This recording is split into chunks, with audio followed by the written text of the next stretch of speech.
dalam surat Al-Maidah ayat 6 itu kan ada faghsilu wujuhakum qibalal masyriqi wamsahu bi ru'usikum. Saya mau tanya, bedanya faghsilu membasuh dengan mengusap itu seperti apa? Adakah definisi khusus? Kemudian caranya berarti haruskah berbeda seperti itu? Nama? Yang kedua, caranya? Caranya membasuh dengan mengusap. Ya, terima kasih. Ya. Pertanyaan bagus ini. Ini yang tanya gini biasanya pernah ngaji di pondok ya? Biasanya yang tanya gini yang pernah ngaji di pondok. Bedanya ghuslu sama mashu. Ghuslul yadain, membasuh kan, kalau wudu kan ghuslul wajhi, membasuh wajah. Ghuslul yadain, membasuh tangan. Kemudian mashur ra'si, kemudian ghuslul rijlain. Jadi ada yang ghuslu, ada yang mashu. Bedanya di mana? Kalau ghuslu itu ada tindakan untuk membasahi anggota yang mau dibasuh. Membasuh itu gitu. Tapi kalau mashu, kalau namanya mashu, itu yang terpenting istilahnya wusulul balal. Sampainya basah ke anggota tubuh. Contohnya ya. Contohnya begini. Ghuslu dan mashu ya.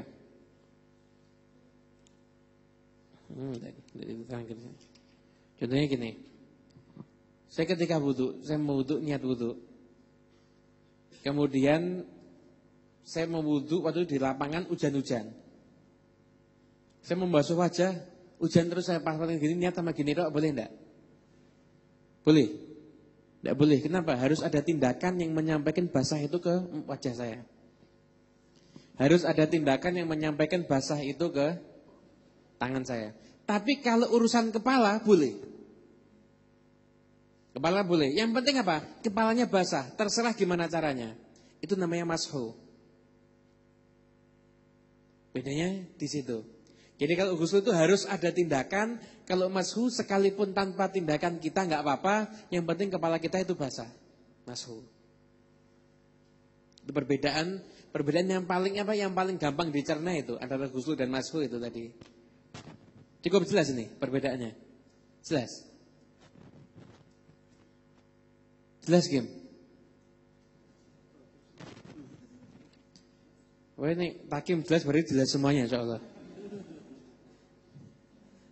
Jelas ya Kim ya? Jelas apa belas? Jelas Pak. Cukup jelas ya. Kemudian pertanyaan yang ketiga apa tadi?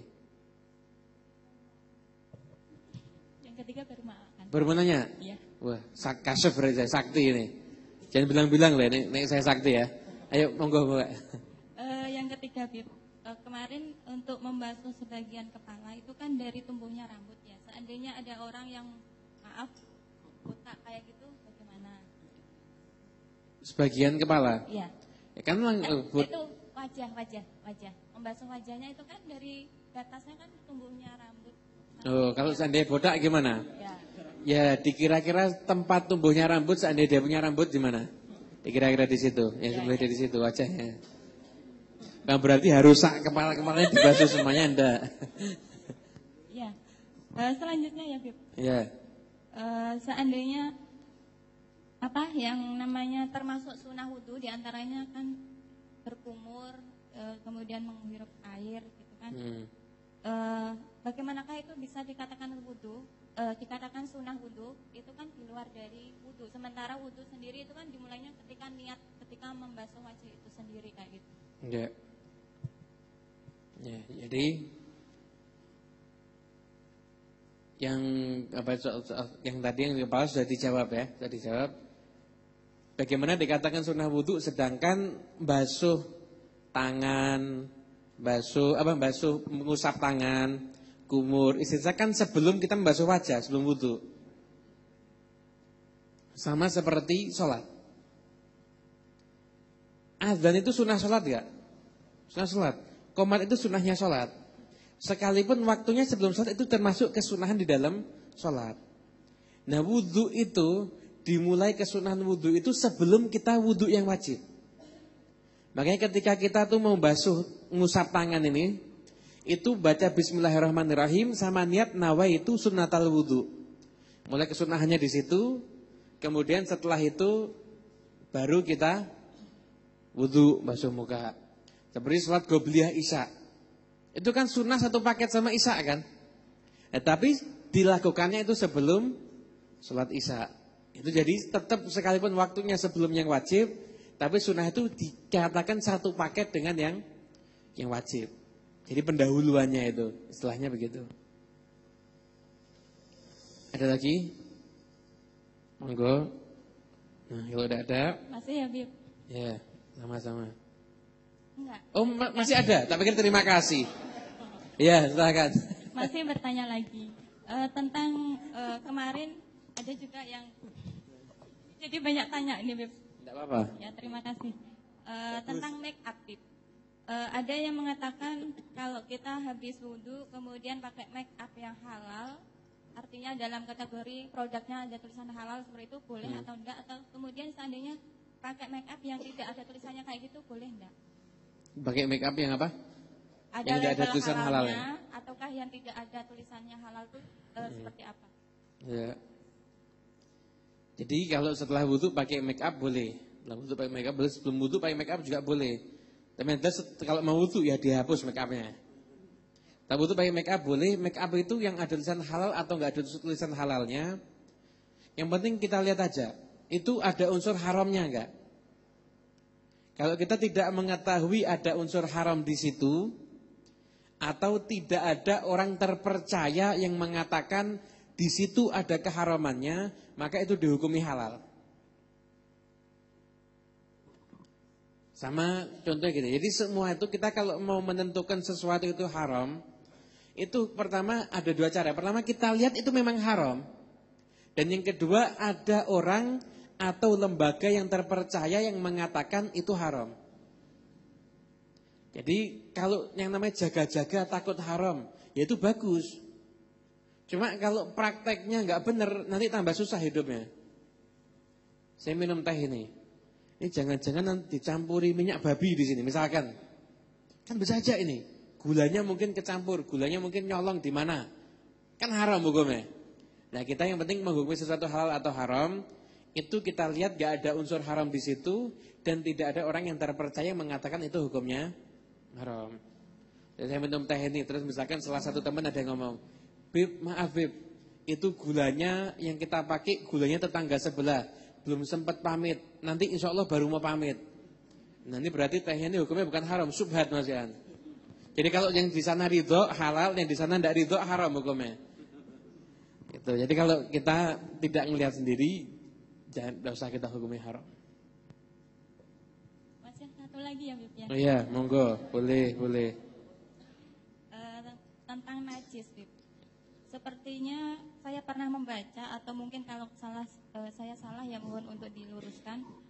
Di antaranya binatang yang tidak keluar darahnya ketika kita bunuh itu dihukumi tidak najis seperti itu. Termasuk bulunya ataukah tidak. Contohnya mungkin semut ataupun nyamuk itu kan kalau dibunuh itu kan tidak keluar darah secara banyak. Itu kan sepertinya kalau nggak salah itu tidak najis. Ataukah saya yang salah? Terima kasih. Jadi binatang yang ketika dibelah nggak ada darahnya itu bukan tidak najis, itu najis tapi dimaafkan. Dan itu najis dimaafkan ketika masuk ke dalam air. Ketika masuk ke dalam air. Lah kalau bangkainya itu kita bawa ketika sholat, tetap hukumnya najis. Kecuali kalau darurat ya. Kalau darurat tidak ada masalah. Contoh gini. Laron itu. Itu kalau dibelah ada darahnya enggak? Tidak ada. Laron itu kalau seandainya ada mungkin kurang lebih 1000 laron masuk ke dalam satu wadah. Gimana hukumnya? Tidak najis. Padahal bangkainya laron itu hukumnya najis, bangkai kan najis. Cuma karena laron ini tidak, kalau dibelah nggak ada darahnya, laron dimakfu khusus untuk air. Tapi kalau misalkan di musim-musim biasa, saya sholat kemudian ngantongi laron yang sudah mati, atau ada laron mati masuk dalam kantong saya, kemudian saya pakai untuk sholat, saya bawa bangkai, tidak sah sholatnya. Kenapa? Karena bawa najis. Gitu. Karena bawa najis maka tidak sah. Jadi dimakfu khusus untuk di bab air. Lain halnya kalau keadaan darurat. Musim hujan ada satu masjid di pinggir sawah. Maghrib nyalakan lampu. Lampunya terangnya kayak Selamat Riyadi gitu misalkan. Itu kira-kira laronnya yang datang mungkin kayak acara selawatan mungkin banyaknya. Banyak itu laron yang datang. Nah, kalau seperti itu tidak bisa dihindari. Itu kena sayapnya, kena laronnya, tetap hukumnya dianggap itu dimakfu. Kenapa? Hampir tidak mungkin untuk bisa dihindari itu. Yang jelas ya. Itu tadi tubuh seluruhnya atau juga bulu-bulunya yang mungkin lepas dari anggota tubuh. Bagian yang terputus dari hewan yang bangkainya najis, maka bagian tersebut juga najis. Ayam bangkainya najis, bulunya ayam yang terputus dari ayam najis. Kalau dikantongi ketika sholat, tidak sah sholatnya. Laron, bulunya yang terputus dari laronnya, hukumnya najis. Kecuali kalau keadaan darurat ya, kalau keadaan darurat tidak apa-apa, sulit dihindari gitu, tidak ada masalah. Bila itu kalau misalnya buat kemuceng ataupun kok kayak gitu? Buat apa? Kok. Ya kemucengnya jangan dipakai buat sholat. Buat bersihin kayak gitu? Tidak apa-apa. Ya? Tidak apa-apa. Yang selama kita temuin sama benda yang kering tidak ada masalah. Kalau kemucengnya ini jelas, ini kemuceng itu memang dari bulu ya. Ada yang dari bulu, ada yang bukan dari bulu kan. Kalau memang ada yang dari bulu ayam, itu yang terputus, gimana? Ini memang bangkai najis.